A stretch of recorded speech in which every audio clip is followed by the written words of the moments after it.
바라 사렙다 여인여, 밀가루가 가득하게 되고 기름이 가득하게 되지 않았느냐? 하나님을 믿어라. 그러면 그대로 된다. 안녕하세요. 사랑하는 믿음의 가족 여러분. 오늘도 이렇게 만나 뵙게 되어 감사합니다.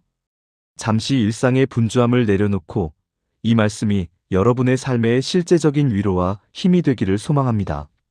말씀 시작하기 전에 부탁 하나 드리겠습니다.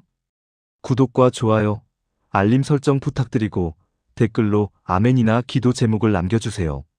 함께 기도하겠습니다. 그리고 주변에 이 말씀이 필요한 분이 계시다면 공유해주세요.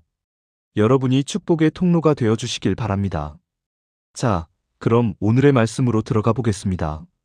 목사님, 이제 정말 아무것도 남지 않았어요. 지난 목요일 오후 한 권사님이 상담실로 들어오시며 하신 첫 마디였습니다. 60대 후반의 그 권사님 손에는 빈 통장 사본이 들려 있었고 얼굴에는 깊은 절망이 새겨져 있었습니다. 남편이 작년에 세상을 떠나시고 나서 혼자 작은 반찬 가게를 운영해 왔는데 코로나 이후로 장사가 되지 않아 가게 문을 닫았다고 하셨습니다. 남은 저축은 병원비로 다 써버렸고 이제 월세조차 낼 수 없는 상황이라고 하셨습니다. 목사님, 저는 평생 하나님 믿고 살았어요. 교회 봉사도 열심히 했고 헌금도 빠뜨리지 않았어요. 그런데 왜 이렇게 된 걸까요? 냉장고에는 먹을 것도 거의 없어요. 내일 당장 무엇을 먹고 살아야 할지 모르겠어요. 그분의 목소리는 떨리고 있었고 눈에서는 눈물이 흘러내렸습니다. 저는 그 순간 성경에 나오는 한 여인이 떠올랐습니다. 바로 사렙다 과부입니다. 오늘 여러분과 나누고 싶은 이야기는 바로 이 사렙다 과부의 이야기입니다. 이것은 단순한 옛날 이야기가 아닙니다. 지금 이 순간 여러분의 삶에 똑같이 일어날 수 있는 하나님의 살아있는 역사입니다. 통에 가루 한 움큼, 병에 기름 조금, 그것이 전부였던 한 과부가 어떻게 3년 동안 먹을 것이 떨어지지 않는 기적을 경험했는지 그 비밀을 오늘 여러분과 함께 나누고자 합니다. 여러분, 지금 통장 잔고가 바닥났습니까? 다음 달 월세를 어떻게 낼지 막막합니까? 아이들 밥상을 차리는 것조차 버거우십니까? 빚 독촉 전화가 두렵습니까? 그렇다면 오늘 이 말씀에 귀를 기울여 주십시오. 하나님께서는 2000년도 더 전에 사렙다 과부를 통해 보여주신 그 기적을 지금 여러분을 통해서도 똑같이 행하실 것입니다. 먼저 사렙다 과부가 처한 상황을 자세히 살펴보겠습니다. 열왕기상 17장을 보면 당시 이스라엘에는 3년 6개월 동안 비가 내리지 않았습니다. 엘리야 선지자가 아합 왕의 악행 때문에 하나님께 기도했고 하늘이 닫혀버린 것입니다. 3년이 넘도록 비가 한 방울도 내리지 않았으니 상상해 보십시오. 농사는 완전히 망했을 것이고 가축들도 죽어갔을 것이며 우물과 샘들도 말라갔을 것입니다. 그 극심한 가뭄 속에서 사람들은 굶어 죽어가고 있었습니다. 부자들조차 먹을 것을 구하기 어려웠던 시기였습니다. 그런데 하나님께서는 선지자 엘리야를 누구에게 보내셨을까요? 바로 사렙다의 한 과부에게 보내셨습니다. 사렙다는 시돈에 속한 지역으로 이방 땅이었습니다. 그곳에 사는 과부, 그것도 곧 죽으려고 하는 과부에게 엘리야를 보내신 것입니다. 이 과부의 상황을 구체적으로 들여다보십시오. 첫째, 그녀는 과부였습니다. 남편이 이미 세상을 떠났습니다. 당시 사회에서 과부가 된다는 것은 경제적으로 완전히 무방비 상태가 되는 것을 의미했습니다. 남편이 없으면 소득이 없었고 사회적 보호도 받을 수 없었습니다. 둘째, 그녀에게는 아들이 있었습니다. 혼자라면 그나마 견딜 수 있었겠지만 어린 아들을 먹여 살려야 했습니다. 셋째, 그녀가 가진 것은 통에 가루 한 움큼과 병에 기름 조금이 전부였습니다. 한 움큼이 얼마나 되는지 아십니까? 손에 한 번 움켜쥘 수 있는 양입니다. 많아야 100g 정도였을 것입니다. 기름도 조금이라고 했으니 아마도 몇 숟가락 정도였을 것입니다. 이것으로 떡을 만들면 어른 한 명이 한 끼 먹을까 말까 한 양입니다. 그녀는 이것을 마지막으로 아들과 함께 먹고 죽으려고 했습니다. 나뭇가지를 주우러 나온 것도 그 마지막 식사를 준비하기 위해서였습니다. 여러분, 이것이 그 과부의 상황이었습니다. 더 이상 내려갈 곳이 없는 바닥이었습니다. 희망이 전혀 보이지 않는 절망의 끝이었습니다. 내일이 없는 오늘이었습니다. 그런데 바로 그 순간 하나님께서 엘리야를 보내신 것입니다.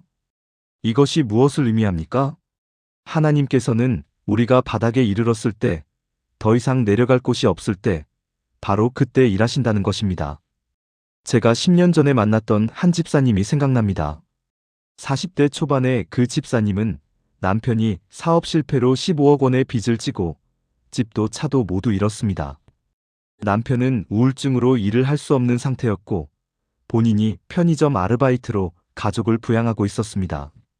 월 180만 원을 받아서 내 식구가 살아야 했습니다. 목사님, 이제 정말 끝이에요. 내일 당장 무엇을 먹고 살아야 할지 모르겠어요. 아이들에게 밥을 못 먹이는 엄마라는 게 너무 죄송해요. 그분에게 저는 사렙다 과부의 이야기를 나눠드렸습니다. 그리고 이렇게 말씀드렸습니다. 집사님, 지금 집사님이 서 계신 그 자리가 바로 하나님의 기적이 시작되는 자리입니다. 사렙다 과부도 마지막 한 움큼의 가루와 조금의 기름만 남았을 때 하나님의 기적이 시작되었습니다. 집사님도 지금부터 매일 이렇게 기도하세요. 하나님 아버지, 저는 지금 아무것도 없습니다. 하지만 하나님께서는 모든 것을 가지고 계십니다.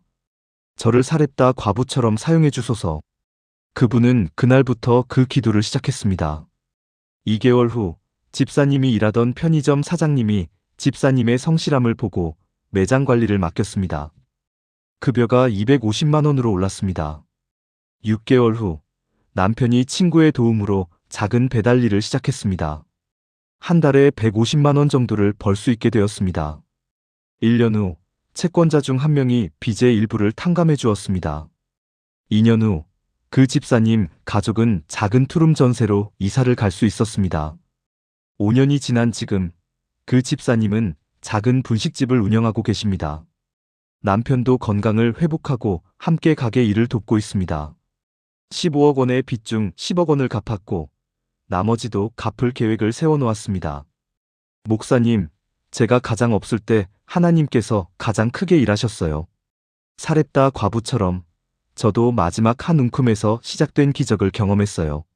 사랑하는 여러분, 지금 여러분이 서 있는 그 절망의 자리를 두려워하지 마십시오. 그곳이 바로 하나님께서 일하시기 가장 좋은 자리입니다. 사렙다 과부는 자신의 마지막을 고백했고 하나님은 그 마지막을 새로운 시작으로 바꾸셨습니다. 여러분도 지금 하나님 앞에 솔직하게 고백하십시오. 하나님, 제게는 정말 아무것도 없습니다. 이것이 재정 기적의 첫 번째 고백입니다. 그런데 여기서 이야기가 끝나지 않습니다. 사렙다 과부에게 일어난 더 놀라운 일이 있습니다. 엘리야가 그 과부에게 다가가서 물을 청했습니다. 과부는 기꺼이 물을 길어주려고 했습니다. 그런데 엘리야가 그녀를 다시 불러 세우고 이렇게 말했습니다. 청하건대 내 손에 떡 한 조각을 내게로 가져오라. 이 장면을 상상해 보십시오. 곧 죽으려는 과부에게 마지막 남은 음식을 달라고 요구하는 것입니다. 과부는 솔직하게 대답했습니다. 당신의 하나님 여호와의 살아계심을 두고 맹세하노니 나는 떡이 없고 다만 통에 가루 한 움큼과 병에 기름 조금뿐이라. 내가 나뭇가지 둘을 주워다가 나와 내 아들을 위하여 음식을 만들어 먹고 그 후에는 죽으리라. 이 얼마나 절박한 고백입니까? 이것을 먹으면 죽을 수밖에 없다는 것을 알면서도 그녀는 있는 그대로를 말했습니다. 그런데 엘리야의 다음 말씀이 더욱 충격적입니다. 두려워하지 말고 가서 내 말대로 하려니와 먼저 그것으로 나를 위하여 작은 떡 하나를 만들어 내게로 가져오고 그 후에 너와 내 아들을 위하여 만들라. 먼저라는 단어를 주목하십시오. 자기 것을 먼저 먹고 나면 남는 것을 달라는 것이 아니었습니다.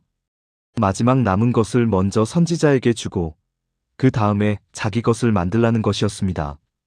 인간적으로 생각하면 말도 안 되는 요구입니다. 비상식적입니다. 비윤리적으로까지 보입니다. 곧 죽을 사람에게서 마지막 남은 것을 빼앗는 것처럼 보이기 때문입니다.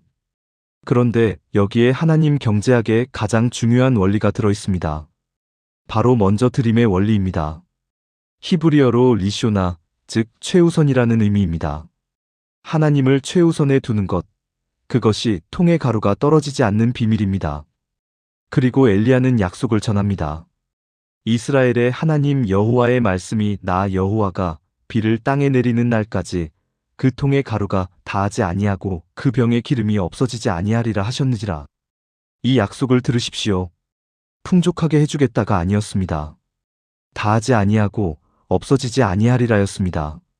넘치도록 주시는 것이 아니라 필요한 만큼 계속 공급하시겠다는 약속이었습니다. 많은 분들이 하나님께 기도할 때 이렇게 기도합니다. 하나님, 제게 많이 주세요. 넘치도록 주세요. 부자로 만들어 주세요. 그런데 하나님의 약속은 그것과 다릅니다. 하나님은 다하지 않게, 없어지지 않게 하신다고 약속하셨습니다. 이것이 무엇을 의미합니까? 하나님은 우리에게 필요한 것을 날마다 공급하신다는 것입니다. 오늘 필요한 것을 오늘 주시고 내일 필요한 것을 내일 주신다는 것입니다. 왜 하나님은 이렇게 하실까요? 여러 가지 이유가 있습니다. 첫째, 우리로 하여금 날마다 하나님을 의지하게 하시기 위해서입니다. 만약 한꺼번에 많이 주신다면 우리는 하나님을 잊어버리기 쉽습니다. 하지만 날마다 필요한 만큼만 주시면 우리는 날마다 하나님을 찾게 됩니다. 둘째, 우리가 교만해지지 않게 하시기 위해서입니다. 많은 것을 가지면 교만해지기 쉽지만 날마다 공급받는 삶을 살면 겸손해집니다. 셋째, 우리로 하여금 나눔을 실천하게 하시기 위해서입니다. 많이 쌓아두면 나누기가 어렵지만 날마다 받는 것을 날마다 나누면 나눔이 삶의 방식이 됩니다. 넷째, 우리의 믿음을 훈련시키시기 위해서입니다. 내일을 위해 쌓아두지 못하고 오늘 받은 것으로 오늘을 살아야 한다면 우리는 내일도 하나님께서 공급하실 것을 믿는 믿음을 배우게 됩니다. 사렙다 과부는 이 약속을 듣고 순종했습니다. 12절에 보면 그녀가 맹세하며 말한 것을 보면 그녀는 하나님을 믿는 믿음이 있었던 것 같습니다. 비록 이방인이었지만 여호와 하나님을 알고 있었습니다. 그래서 엘리야의 말을 듣고 순종할 수 있었습니다. 15절입니다. 그가 가서 엘리야의 말대로 하였더니 그와 엘리야와 그의 집이 여러 날 먹었으나, 여러 날이라는 표현을 주목하십시오. 히브리어 원문을 보면 야밈입니다. 단순히 며칠이 아니라 날들, 즉 많은 날들, 계속되는 날들을 의미합니다. 얼마나 오래 먹었을까요? 14절에 나와 있습니다. 여호와가 비를 땅에 내리는 날까지입니다. 역사적으로 그 가뭄은 3년 6개월 동안 계속되었습니다. 엘리야가 사렙다에 온 시점이 정확히 언제인지는 알 수 없지만 적어도 1년 이상, 어쩌면 2년 이상을 그 과부의 집에서 지냈을 것입니다. 2년 이상을 통의 가루와 병의 기름으로 세 사람이 먹고 살았다는 것입니다. 이것이 기적이 아니고 무엇이겠습니까? 그런데 여기서 우리가 놓치기 쉬운 중요한 포인트가 있습니다. 그 과부는 매일 아침 통을 열 때마다 무슨 생각을 했을까요? 16절을 보십시오.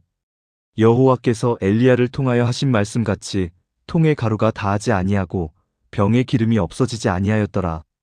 말씀같이라는 표현이 중요합니다. 이것은 하나님의 약속이 정확하게 지켜졌다는 의미입니다. 하루도 빠짐없이 날마다 통에는 가루가 있었고 병에는 기름이 있었습니다. 그 과부는 매일 아침 통을 열 때마다 놀라움과 감사로 가득했을 것입니다. 어제도 있었으니까 오늘도 있겠지라는 당연함이 아니었을 것입니다. 매일 아침 통을 열 때마다 오늘도 있네, 하나님께서 오늘도 채워주셨네라는 신선한 감격이 있었을 것입니다. 이것이 바로 사렙다 과부의 기적이 계속된 비밀입니다. 날마다 새로운 감사, 날마다 새로운 믿음, 날마다 새로운 순종이었습니다. 만약 그 과부가 한 달쯤 지나서 이제 익숙해졌어, 당연한 거야 라고 생각했다면 어땠을까요? 기적은 계속되었을까요? 아마도 그 순간 멈췄을 것입니다. 하나님의 기적은 우리의 믿음과 감사에 반응하기 때문입니다. 6년 전에 한 집사님을 상담했던 일이 생각납니다. 50대 중반에 그 집사님은 작은 세탁소를 운영하고 있었는데 근처에 대형 세탁소가 생기면서 손님이 확 줄었습니다.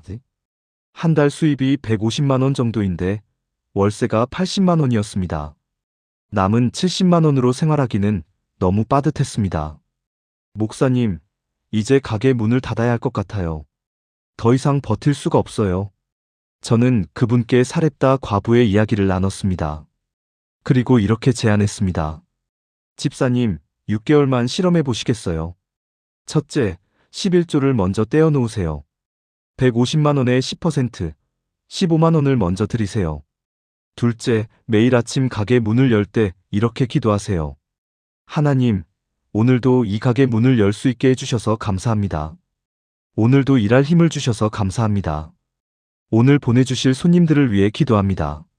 셋째, 손님이 한 명이라도 오면 하나님께서 보내주신 손님이라고 생각하고 최선을 다해 섬기세요. 넷째, 하루 일을 마치고 가게 문을 닫을 때 오늘 하루도 지켜주셔서 감사합니다라고 기도하세요.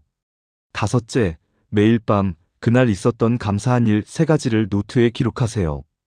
목사님, 그게 무슨 도움이 될까요? 손님이 없는데 무엇을 감사해요? 한번 해보세요. 하나님께서 어떻게 일하시는지 경험하실 겁니다. 그분은 반신반의하며 그 제안을 받아들였습니다. 첫 주는 별 변화가 없었습니다. 그런데 신기한 것은 집사님의 마음에 평안이 찾아오기 시작했다는 것입니다. 매출은 그대로인데 마음이 편해졌어요. 이상해요. 2주째, 단골 손님 한 분이 이사를 가는데 새 동네에서도 세탁물을 맡기고 싶다며 배달을 부탁했습니다. 배달료를 더 받을 수 있게 되었습니다. 3주째, 그 소문을 들은 다른 손님들도 배달을 요청하기 시작했습니다. 4주째, 근처 오피스텔 주민이 와이셔츠를 정기적으로 맡기겠다고 했습니다. 한 달에 40장씩 60만 원의 고정 수입이 생겼습니다. 2달째, 결혼식장과 계약을 해서 예복 세탁을 맡게 되었습니다. 석 달째, 매출이 300만 원을 넘어섰습니다. 6개월 후, 그 집사님은 저를 찾아와 눈물을 흘렸습니다. 목사님, 하나님은 정말 살아계세요.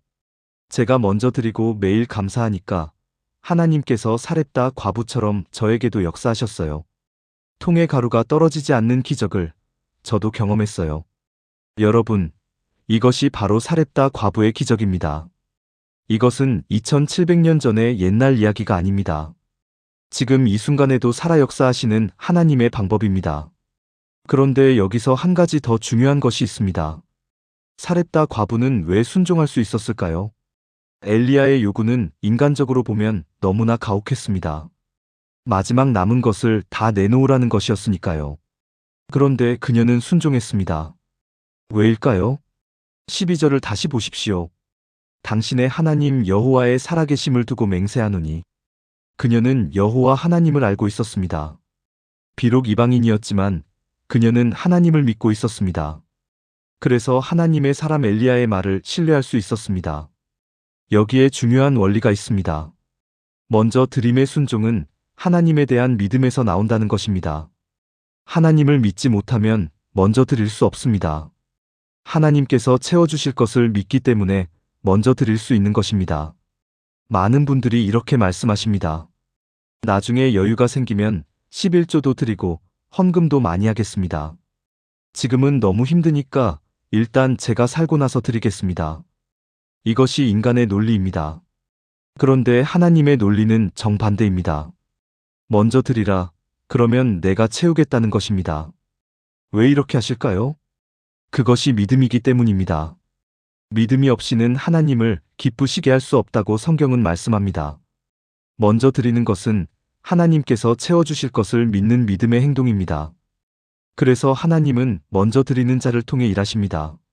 말라기 3장 10절을 보십시오. 너희의 온전한 11조를 창고에 들여 나의 집에 양식이 있게 하고 그것으로 나를 시험하여 내가 하늘 문을 열고 너희에게 복을 쌓을 곳이 없도록 붙지 아니하나 보라. 온전한이라는 단어가 중요합니다. 히브리어로 콜입니다. 전부, 빠짐없이, 완전이라는 뜻입니다.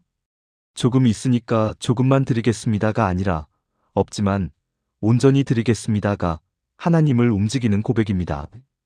그리고 놀라운 것은 이것이 하나님께서 유일하게 나를 시험하라고 하신 영역이라는 것입니다.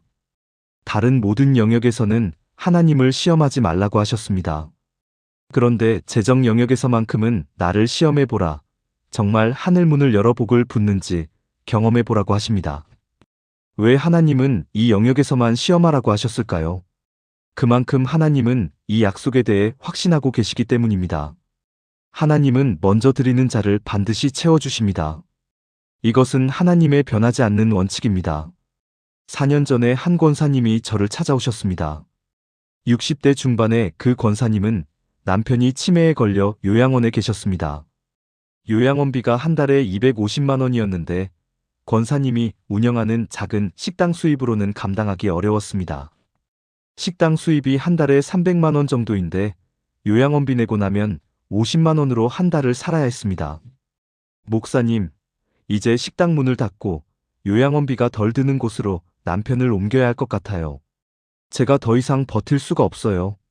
그분의 목소리에는 깊은 절망이 묻어났습니다. 저는 그분께 물었습니다. 권사님, 지금 11조는 어떻게 하고 계세요? 솔직히 말씀드리면 목사님, 요즘은 너무 힘들어서 못 드리고 있어요. 11조 30만 원을 드리고 나면 20만 원으로 한 달을 살아야 하는데 그건 불가능해요. 권사님, 제가 목사로서 11조 꼭 드리세요라고 말하기가 정말 조심스럽습니다. 권사님 입장을 충분히 이해합니다. 그런데 한 가지만 여쭤봐도 될까요?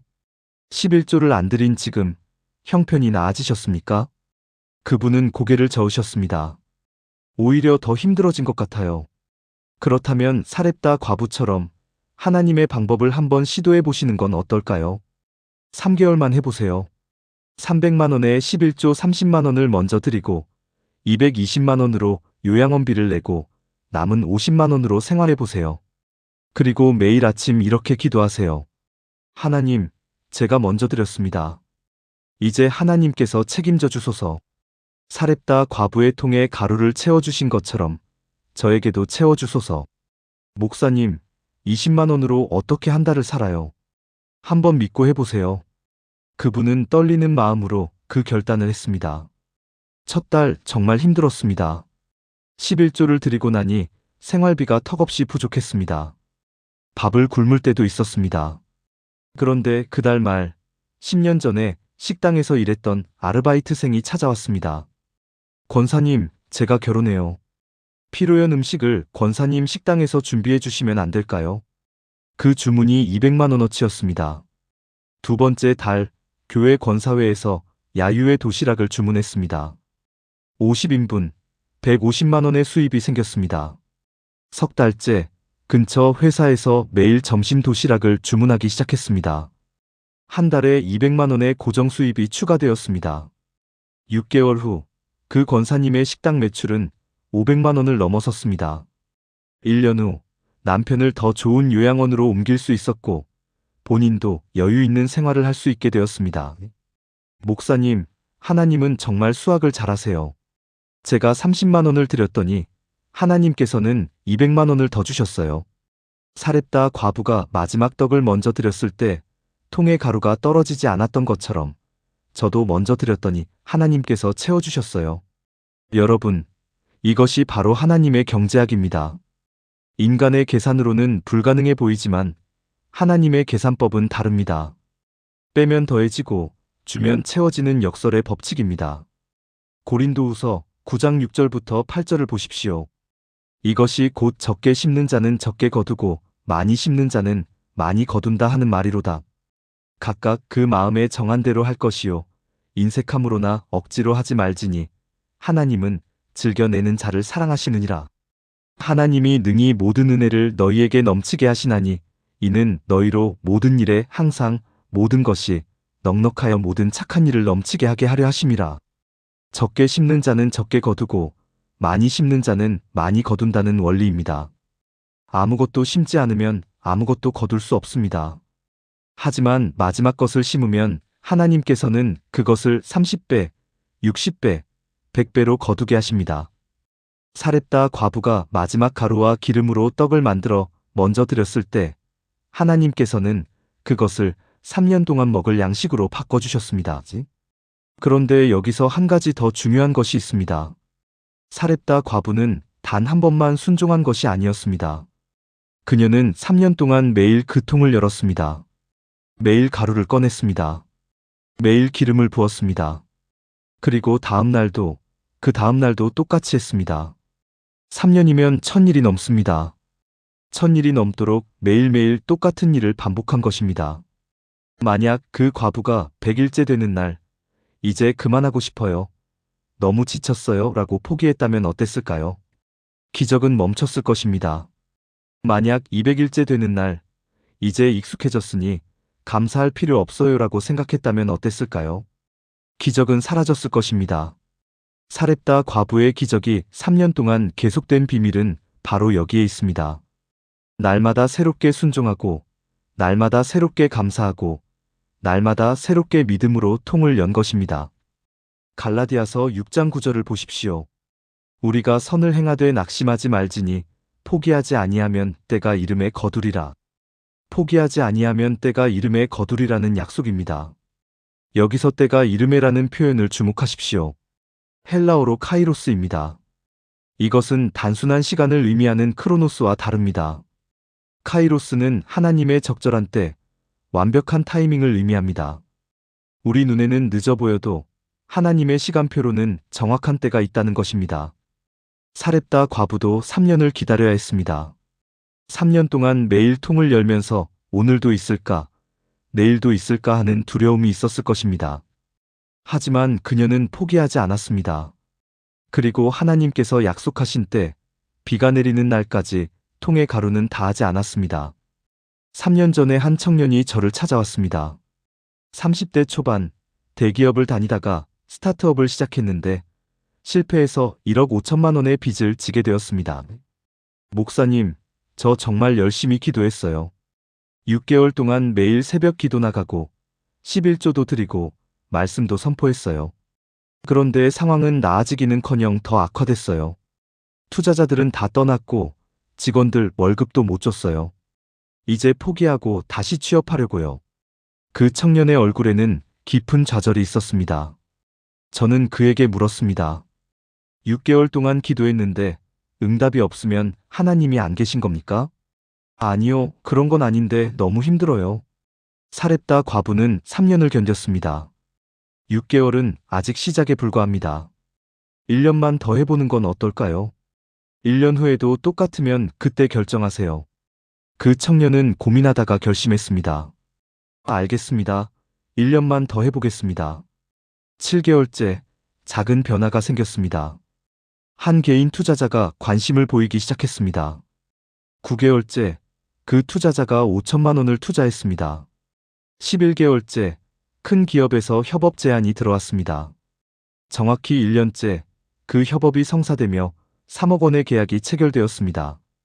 2년째 회사가 흑자로 전환되었습니다. 3년째 1억 5천만 원의 빚을 모두 갚았습니다. 지금 그 청년은 성공적으로 회사를 운영하고 있습니다. 목사님, 만약 6개월째에 포기했다면 지금의 저는 없었을 거예요. 하나님의 타이밍은 정말 완벽했어요. 사렙다 과부처럼 저도 포기하지 않고 기다렸더니 하나님께서 때가 됨에 채워주셨어요. 여러분, 이것이 인내의 기도입니다. 히브리서 10장 36절을 보십시오. 너희에게 인내가 필요함은 너희가 하나님의 뜻을 행한 후에 약속하신 것을 받기 위함이라. 하나님의 뜻을 행한 후에 약속을 받는다는 것입니다. 즉각적인 응답이 아니라 과정이 있다는 것입니다. 그런데 그 과정에는 반드시 의미가 있습니다. 하나님은 그 기다림의 시간 동안 우리의 믿음을 더 견고하게 만드십니다. 우리의 인격을 더 성숙하게 하십니다. 그래서 축복을 받았을 때 교만하지 않고 감사할 수 있게 하십니다. 야고보서 1장 3절과 4절입니다. 이는 너희 믿음의 시련이 인내를 만들어내는 줄 너희가 알리라. 인내를 온전히 이루라. 이는 너희로 온전하고 구비하여 조금도 부족함이 없게 하려 함이라. 지금 여러분이 기도한 지 얼마나 되셨습니까? 한 달, 석 달, 6개월. 포기하지 마십시오. 하나님의 시간표는 우리와 다릅니다. 사렙다 과부는 3년을 인내했고 그 인내 끝에 생명을 보존했습니다. 여러분도 인내하십시오. 매일 이렇게 기도하십시오. 하나님, 아직 보이지 않지만 하나님께서 일하고 계심을 믿습니다. 사렙다 과부의 통에 가루를 채워주신 것처럼 저에게도 채워주실 것을 믿습니다. 하나님의 때를 기다립니다. 그런데 여기서 한 가지 더 알아야 할 것이 있습니다. 많은 분들이 착각하는 것이 있습니다. 기도만 하면 하늘에서 돈이 떨어진다고 생각하는 것입니다. 그런데 하나님은 대부분의 경우 직접 돈을 주시지 않습니다. 대신 지혜를 주십니다. 그 지혜로 문제를 해결하게 하십니다. 사렙다 과부를 보십시오. 하나님께서 직접 떡을 만들어 주신 것이 아니었습니다. 통에 가루를 채워주시고 병에 기름을 채워주셨습니다. 그러면 과부가 그것으로 떡을 만들어 먹었습니다. 하나님은 재료를 주시고 과부는 그것으로 음식을 만드는 지혜를 사용한 것입니다. 야고보서 1장 5절을 보십시오. 너희 중에 누구든지 지혜가 부족하거든 모든 사람에게 후히 주시고 꾸짖지 아니하시는 하나님께 구하라. 그리하면 주시리라. 후히 주시고라는 표현을 주목하십시오. 헬라어로 하플로스입니다. 아낌없이 풍성하게 넉넉하게 주신다는 뜻입니다. 하나님은 지혜를 구하는 자에게 풍성하게 주신다고 약속하셨습니다. 2년 전에 한 권사님을 상담했습니다. 60대 후반, 남편이 치매에 걸려 요양원에 계시고 본인은 작은 식당을 운영하고 계셨습니다. 목사님, 요양원비가 한 달에 250만 원이에요. 식당 수입으로는 도저히 감당이 안 돼요. 매달 적자가 쌓이고 있어요. 이제 식당 문을 닫아야 할 것 같아요. 그분은 이미 체념한 표정이었습니다. 저는 그분께 물었습니다. 권사님, 하나님께 지혜를 구해보셨습니까? 지혜요? 무슨 지혜요? 어떻게 하면 수입을 늘릴 수 있을지, 어떻게 하면 비용을 줄일 수 있을지에 대한 지혜 말입니다. 사렙다 과부도 하나님께서 재료를 주시고 과부가 그것으로 음식을 만드는 지혜를 사용했잖아요.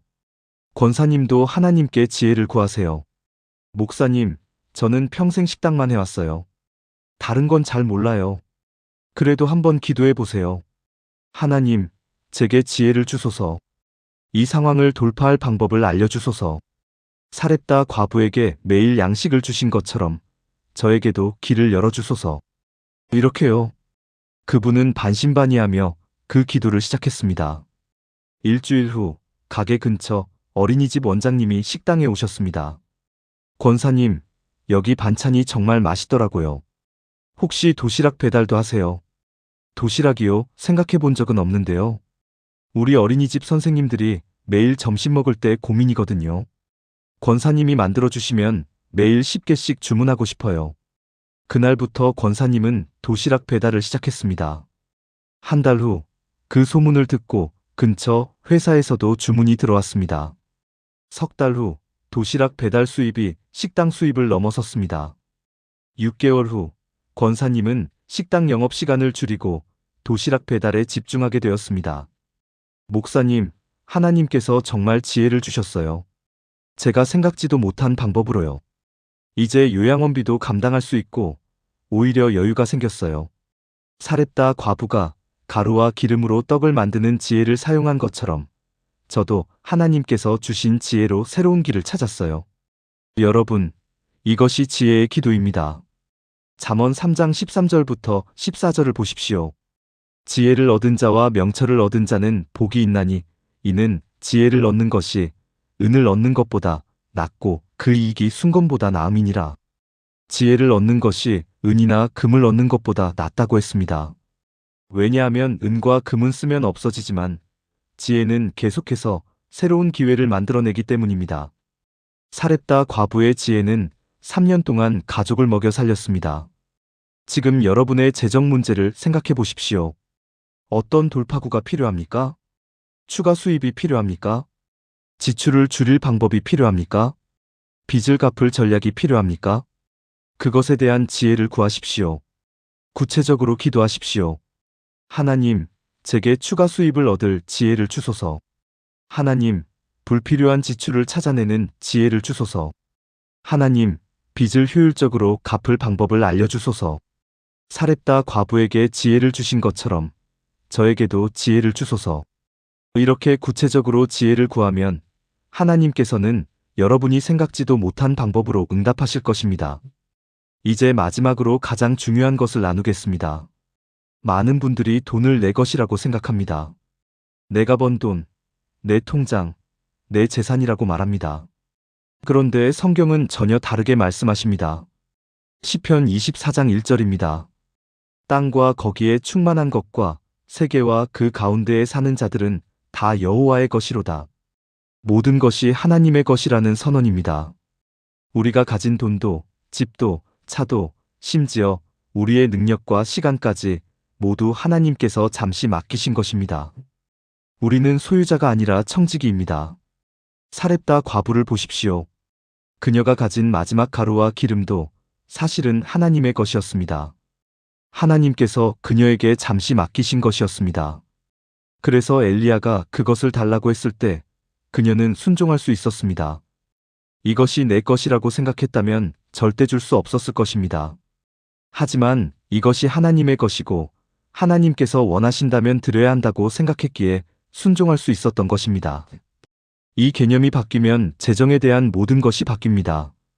누가복음 16장 10절부터 11절을 보십시오. 지극히 작은 것에 충성된 자는 큰 것에도 충성되고 지극히 작은 것에 불의한 자는 큰 것에도 불의하니라. 너희가 만일 불의한 재물에 충성하지 아니하면 누가 참된 것으로 너희에게 맡기겠느냐? 충성이라는 단어를 주목하십시오. 헬라어로 피스토스입니다. 믿을 만한, 신실한, 책임감 있는이라는 뜻입니다. 하나님은 작은 것에 신실한 자에게 큰 것을 맡기신다는 것입니다. 사렙다 과부를 보십시오. 그녀는 마지막 남은 작은 것, 가루 한 움큼과 기름 조금에 신실했습니다. 그것을 먼저 드렸습니다. 그랬더니 하나님께서 그녀에게 3년 동안 먹을 큰 것을 맡기셨습니다. 반대로 말하면 지금 가진 작은 것에 신실하지 못하면 더 큰 축복을 받을 수 없다는 것입니다. 5년 전에 한 집사님이 저를 찾아왔습니다. 40대 중반, 중견기업과장으로 월급은 400만 원 정도였습니다. 목사님, 제 월급으로는 도저히 살 수가 없어요. 아이 둘 학원비, 대출 이자, 생활비 하면 늘 마이너스예요. 더 많이 벌어야 하는데 승진도 안 되고 하나님께서 왜 제게는 더 많이 주시지 않는지 모르겠어요. 그분의 목소리에는 불만이 섞여 있었습니다. 저는 그분께 물었습니다. 집사님, 지금 가진 400만 원은 어떻게 관리하고 계십니까? 그냥 쓰다 보면 없어지죠, 뭐. 통장은 몇 개나 되십니까? 한 개요. 급여 통장 하나만 쓰고 있어요. 가계부는 쓰십니까? 아니요. 그럴 시간이 어디 있어요? 11조는요? 솔직히 요즘은 좀 힘들어서요. 저는 그분께 이렇게 제안했습니다. 집사님, 6개월만 실험해 보시겠어요? 지금 가진 400만 원을 하나님의 돈이라고 생각하고 청지기처럼 관리해 보세요. 사렙다 과부처럼 말입니다. 첫째, 11조는 무조건 먼저 떼어 놓으세요. 둘째, 통장을 3개로 나누세요. 11조 통장, 생활비 통장, 저축 통장. 셋째, 매일 가계부를 쓰세요. 어디에 얼마를 썼는지 정확히 기록하세요. 사렙다 과부가 매일 통을 열고 가루와 기름을 확인한 것처럼 집사님도 매일 재정 상태를 확인하세요. 목사님, 그게 무슨 소용이 있을까요? 수입이 늘어나는 것도 아닌데요. 한번 해보세요. 하나님께서 어떻게 일하시는지 경험하실 겁니다. 사렙다 과부도 작은 것에 신실했을 때 하나님께서 큰 것을 맡기셨어요. 그분은 마지못해 그 제안을 받아들였습니다. 첫날 가계부를 쓰면서 놀라운 사실을 발견했습니다. 목사님, 제가 한 달에 배달 음식에만 80만 원을 썼더라고요. 커피값만 30만 원이고요. 제가 이렇게 낭비하고 있는지 몰랐어요. 두 번째 달, 불필요한 지출을 줄이기 시작했습니다. 세 번째 달, 처음으로 저축 통장에 50만 원을 넣을 수 있었습니다. 네 번째 달, 회사에서 프로젝트를 성공적으로 마무리해서 특별 상여금 200만 원을 받았습니다. 다섯 번째 달, 부서 이동 제안을 받았고 월급이 80만 원 올랐습니다. 6번째 달, 그분은 저를 찾아와 눈물을 흘렸습니다. 목사님, 하나님은 정말 신실하세요. 제가 작은 것에 충성하니까 큰 것을 주셨어요. 이제 월급이 480만 원이 됐고 저축도 할 수 있게 됐어요. 가장 큰 변화는 제 마음이에요. 돈에 대한 불안감이 사라지고 평안이 찾아왔어요. 사렙다 과부가 작은 것에 신실했을 때 하나님께서 큰 것을 맡기신 것처럼 저도 똑같이 경험했어요. 여러분, 이것이 청지기 의식입니다. 고린도전서 4장 2절을 보십시오. 그리고 맡은 자들에게 구할 것은 충성이니라. 하나님께서 우리에게 구하시는 것은 많이 가지는 것이 아니라 충성하는 것입니다. 지금 가진 것이 적다고 불평하지 마십시오. 그 적은 것에 먼저 충성하십시오.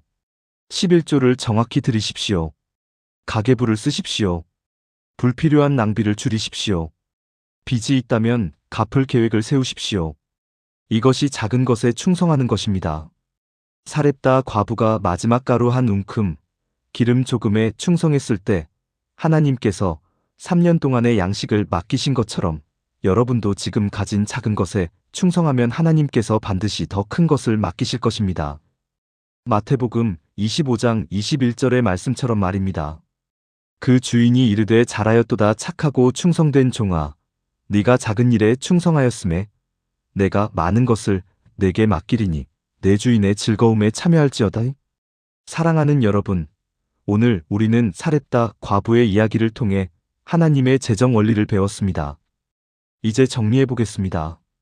첫째, 절망의 자리에서 시작하는 기적입니다. 사렙다 과부는 마지막 가루 한 움큼, 기름 조금만 남았을 때 하나님의 기적을 경험했습니다. 여러분도 지금이 바닥이라고 느껴진다면 거기서부터 하나님의 역사가 시작될 것입니다. 둘째, 먼저 드림의 순종이 만드는 기적입니다. 사렙다 과부는 마지막 것을 먼저 드렸습니다. 없어도 먼저 드리는 순종이 통로를 여는 열쇠입니다. 셋째, 날마다 새롭게 감사하는 기적입니다. 사렙다 과부는 3년 동안 매일 통을 열 때마다 감사했을 것입니다. 작은 것에도 감사하는 마음이 큰 축복을 부릅니다. 넷째, 말씀 선포가 만드는 재정 변화입니다. 엘리야가 선포한 하나님의 약속이 그대로 이루어졌습니다. 하나님의 약속을 날마다 선포하는 것이 현실을 바꿉니다. 다섯째, 인내의 기도가 보는 응답입니다. 사렙다 과부는 3년을 인내했습니다. 하나님의 타이밍을 믿고 포기하지 않는 것이 승리의 비결입니다. 여섯째, 지혜의 기도가 여는 돌파구입니다. 사렙다 과부는 하나님께서 주신 재료로 음식을 만드는 지혜를 사용했습니다. 구체적인 지혜를 구하면 하나님께서 생각지 못한 방법을 보여주십니다. 일곱째, 청지기 의식이 만드는 풍요입니다. 사렙다 과부는 작은 것에 충성했고 하나님께서 큰 것을 맡기셨습니다. 작은 것에 충성하는 자에게 하나님은 더 큰 것을 맡기십니다. 이 7가지를 기억하시고 오늘부터 실천해 보십시오. 그리고 여러분도 사렙다 과부처럼 통에 가루가 다하지 않고 병에 기름이 없어지지 않는 하나님의 놀라운 공급을 경험하시기를 축복합니다. 도입부에서 말씀드렸던 그 권사님 기억하시죠? 남편이 세상을 떠나고 가게를 닫고 월세조차 낼 수 없어서 절망했던 그분. 그분이 사렙다 과부의 기도를 시작한 지 1년이 지난 지금 새로운 일자리를 얻었고 월세를 안정적으로 낼 수 있게 되었으며 오히려 저축까지 할 수 있게 되었습니다. 그분이 제게 마지막으로 하신 말씀이 있습니다. 목사님, 하나님은 정말 사렙다 과부의 하나님이세요. 제 통에도 가루를 채워주셨고 제 병에도 기름을 채워주셨어요. 여러분도 이 고백을 하실 수 있기를 축복합니다. 지금부터 이 기도를 시작하십시오. 하나님, 저는 사렙다 과부처럼 아무것도 없습니다. 하지만 하나님께서는 모든 것을 가지고 계십니다. 저에게도 사렙다 과부의 기적을 경험하게 하소서. 제 통에 가루가 다하지 않게 하시고 제 병에 기름이 없어지지 않게 하소서. 만약 이 영상이 도움이 되셨다면 지금 고민하고 계신 분들을 위해 좋아요와 공유 부탁드립니다. 그리고 댓글로 이 기도를 시작합니다라고 다짐해 주시면 제가 기도로 함께하겠습니다. 사렙다 과부에게 역사하신 하나님의 풍성한 공급하심이 여러분의 삶 가운데 넘치기를 간절히 기도합니다. 축복합니다.